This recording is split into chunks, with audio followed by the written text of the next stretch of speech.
And at number 10, we have the Democratic Republic of Congo. The gold mining in the Democratic Republic of Congo has a long and complex history. It was first discovered in the northeastern part of the country in 1903, near the Angola River by two Australian prospectors. They named the area after the local chief Kilo and made a similar discovery in the Motu River just to the north. The production of gold in the Democratic Republic of Congo began in 1931 with the first gold deposit discovered at Namoya. The operation continued under alluvial mining until 1947. Since then, the Democratic Republic of Congo gold mine has been the source of both wealth and conflict. But despite these challenges, the gold industry has grown over the first 5 years leading till 2021. The production increased by the compound annual growth rate of 0.94%. In 2022, the Democratic Republic of Congo gold production was reported at 43,000 kilometers. This precious metal plays a significant role in the country's economy, contributing to a larger portion of its export revenue, because the value of this production is massive. In recent years, the Democratic Republic of Congo Artisanal gold production alone has been estimated to be worth over $543 million to $812 million annually. But the true cost of gold extends beyond financial figures. It is a story of human endeavors, environmental impact, and a quest for sustainable development. And at number 9, we have Côte d'Ivoire. Côte d'Ivoire is not just a hub for the world-beloved cocoa, but also a treasure trove of precious minerals. Gold has been present in Côte d'Ivoire for centuries, with ancient civilizations like the Baoulé and the Ashanti people extracting the precious metal from the country's rich deposit. However, it wasn't until the early 20th century that modern gold mining became serious. Among its most lucrative ventures is the Lafigué gold mine project that bolstered the country's economy. This greenfield discovery is where over 3 million ounces of gold were measured and mined since drilling commenced in 2018. That alone is a testament to Côte d'Ivoire's untapped potential. With an estimated life of mine spanning over 12 years, Lafigué is projected to produce an average of 203,000 ounces of gold annually, and sustaining cost of $871 per ounce, showcasing robust economy with a present value of $477 million. And at number 8, we have Zimbabwe. The tales of gold in Zimbabwe is as old as the land itself, with evidence of mining dating back to the pre-colonial era. The ancient kingdom of Zimbabwe was known for its flourishing gold trade, which contributed to the opulence of the Great Zimbabwe Empire around 1200 to 1450. But the modern gold discovery began in 1886, when European prospectors led by Carl Mauch, who discovered the Tati gold field.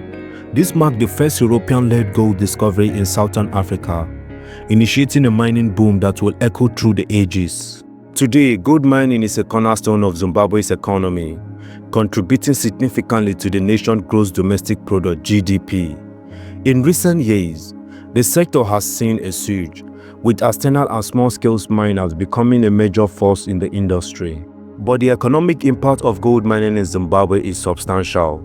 The industry accounts for 12 to 15% of the annual GDP, with the potential to generate about $18 billion annually.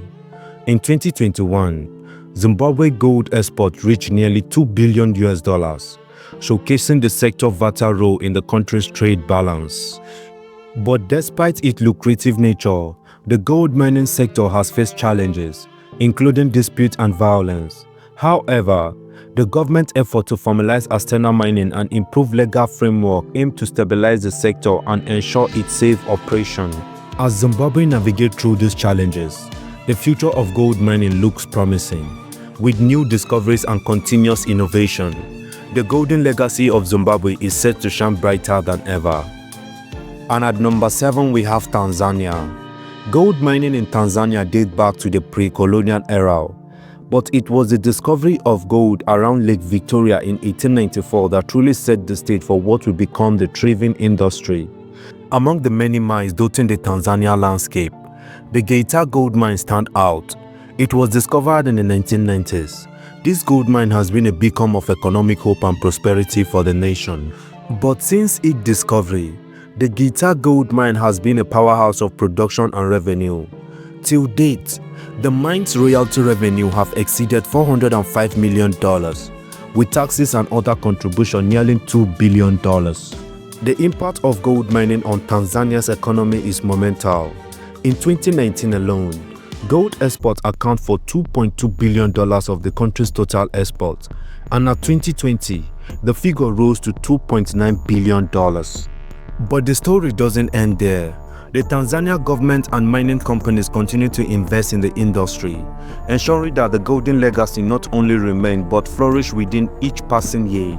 And as we witness the ongoing success and expansion of mines like Guinea, we are reminded of the enduring value of natural resources and the importance of substantial and responsible mining practice. And at number 6 we have Guinea. Gold mining in Guinea dates back to the time of the Sarakole Kingdom, which was part of the first Great West African Empire. The French reported gold production in Singuru region between 1931 and 1951, with annual figure ranging from 1 to 3.8 tons. There was also a phase of Russian exploration in the area between 1960 and 1963. Guinea's mining industry developed during colonial rule, and the country has been a significant producer of minerals, including gold, since its independence. The mining sector is a major component of Guinea's economy, contributing to 90% of the country's total exports and 22% of its GDP. Gold made up 34% of mining production in 2019. The industry has provided job opportunities to thousands of people and contributed to a substantial portion of earnings from foreign exchange. However, the sector growth has been accompanied by challenges, including environmental concern and the need for better management of mining revenue to ensure substantial and inclusive growth. The mining sector, including gold mining, has been a key driver of economic growth in Guinea. In 2018, the sector provided over $544 million to the government, accounting for more than 30% of the state budget. While specific figures on the money generated from gold mining since its discovery is not readily available, the significant contribution to the state budget and the GDP indicate that gold mining has been a lucrative industry for Guinea.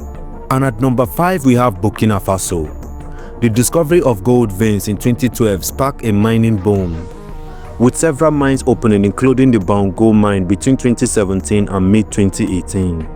The country also has several significant gold mines. For instance, the Asakine gold mine in Oudalan was the largest in 2021, producing approximately 465.33 thousand ounces of gold. Other notable mines including the Houndé mine in Toyi and the Sambrado gold project in Danzogro. The mining sector, driven by gold, accounts for 16% of Burkina Faso's GDP and 80% of its exports. The country produced 57.6 tons of gold in 2022. Although this was a 14% decrease compared to the previous year. Burkina Faso launched its first gold refinery at the end of 2024. This facility aimed to process gold locally, which significantly increased the sector and contribute to the country's economy. The refinery is expected to create 100 direct jobs and over 5,000 indirect jobs. In 2022, gold export revenue in Burkina Faso rose over 2 billion CFA francs. The Sambrado gold mine, one of the recent additions to the country's mining portfolio, earned its owner close to $103 million in just the first quarter of 2024. The industry is not without its challenges. For example, a blast at the gold mining site reportedly killed 59 people, highlighting the danger and the need to improve safety measures.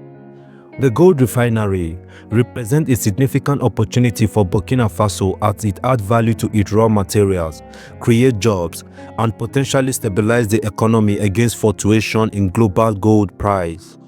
And at number 4 we have Mali. Gold mining in Mali can be tracked back to ancient time, but it gained its global attention during the reign of Emperor Mansa Musa in the 1300s. His pilgrimage to Mecca in 1324 with a vast amount of gold showcased the wealth of the Mali Empire and highlighted its rich gold resources. The gold trade was a cornerstone of the Mali Empire, flourishing through the trans-Saharan trade routine. But in the colonial era, gold mining continued on a smaller scale through artisanal method. Mali saw a reassurance in gold mining with the introduction of industrial mining method. Today, Mali is the fourth largest gold producer in Africa, with several large-scale mining operations contributing significantly to the country's economy. The gold mining industry is a major pillar of Mali's economy. It contributed substantially to the country's GDP and government revenue. In 2013, the mining sector represented 7% of Mali's GDP and accounted for 65% of the total export earning and 25% of total government budget revenue. The revenue from gold mining has seen significant growth over the years. For instance, in 2021, Mali gold mining revenue rose by 23%, reaching approximately $931 million. The following year, it increased by 35%, hitting around $1.3 billion. The socio-economic effects of gold mining in Mali are multifaceted. While it has provided jobs, income, and better education service, it has also led to land exploration, environmental degradation, and social tension. The local communities receive less than 1% of the revenue, with the government receiving the majority. The distribution has strife controversy and discussion about the equitable sharing and benefit from natural resources. And at number 3, we have Sudan. Gold mining in Sudan also have ancient roots, with historical record initiating mining activities under the Kingdom of Meroe and the Pharaohic era. The modern phase of gold mining began with the operation of the Hasai gold mine in 1993, which has produced over 2.3 million ounces of gold from 18 open pits. But after the secession of South Sudan in 2011, gold mining became a key economic focus to compensate for the loss of oil wells. Sudan has since become the African third largest gold producer. The gold sector in Sudan has become an important source of foreign exchange. In 2022, Sudan achieved a record gold production of approximately 109 tons, with the export of around 41.8 tons of gold bringing in revenue of about $2 billion. However, the industry is marred by smuggling, which deprived the state of significant revenue. The control over gold resources has fueled conflict and contributed to environmental degradation. The battle for control over the mine has exacerbated poverty, with millions living below the poverty line despite the country's gold wealth. And at number 2, we have South Africa. The discovery of gold in South Africa was a pivotal moment in the country's history. It all began when Jan Jared Barget discovered gold on the Witwatersrand in 1884. However, it was the founding by George Harrison in 1886 that led to the Witwatersrand gold rush, transforming the area into the largest gold-producing region in the world. Johannesburg, often referred to as Igoli or the City of Gold, that owed its existence to the gold mines. It was founded within the decade of the first gold discovery and quickly grew into a bustling metropolis. The gold mining industry has been the cornerstone of South Africa's economy for over a century.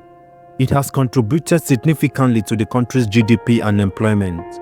For instance, in the early 20th century, the gold mining industry attracted investment and labor, which helped to shape South Africa's social-economic landscape.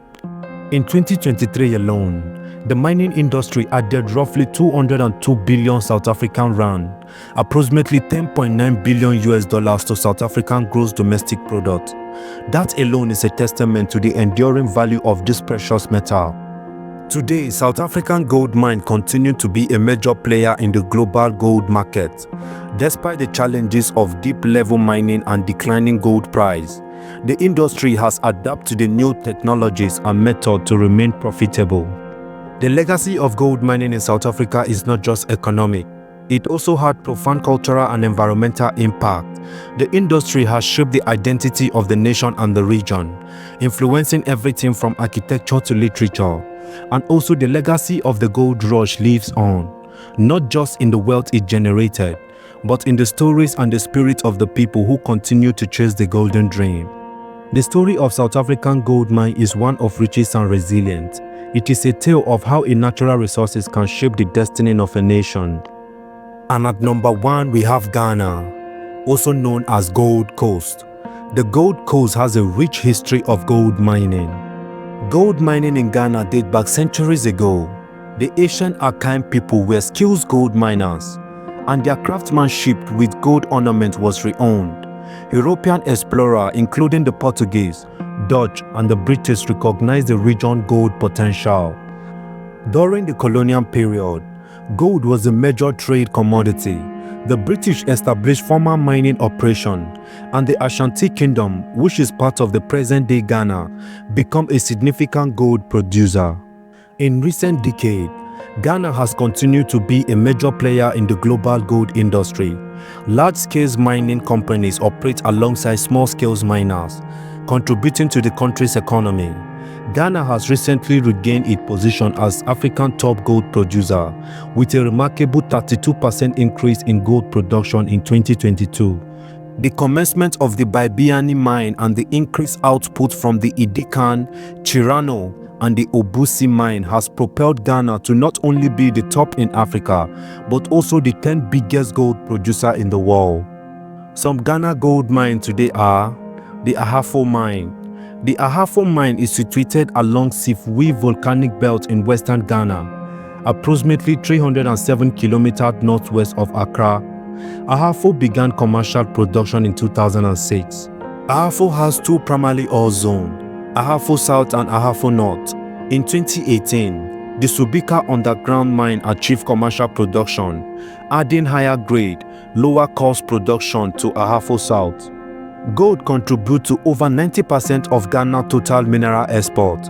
In 2008, Ghana produced 80.5 tons of gold, making it Africa's largest gold producer. Export earnings from minerals, including gold, significantly contribute to government revenue through mineral royalties, taxes, and employee income. In 2022, revenue generated from gold in Ghana amounted to around $6.6 billion. Despite its economic benefit, gold mining faces challenges related to environmental degradation, community disputes, and security issues. Ghana gold mine continue to shape its history, economy, and global standing. From ancient time to modern operation, gold remains a precious resource that defines the nation's identity. Thank you for joining us on this journey through the sparkling heart of African gold mine industry. Let me know what you think in the comment section below. Don't forget to like, share, and subscribe to my YouTube channel for more fascinating insights into African documentaries and resources. Thank you once again. See you next time.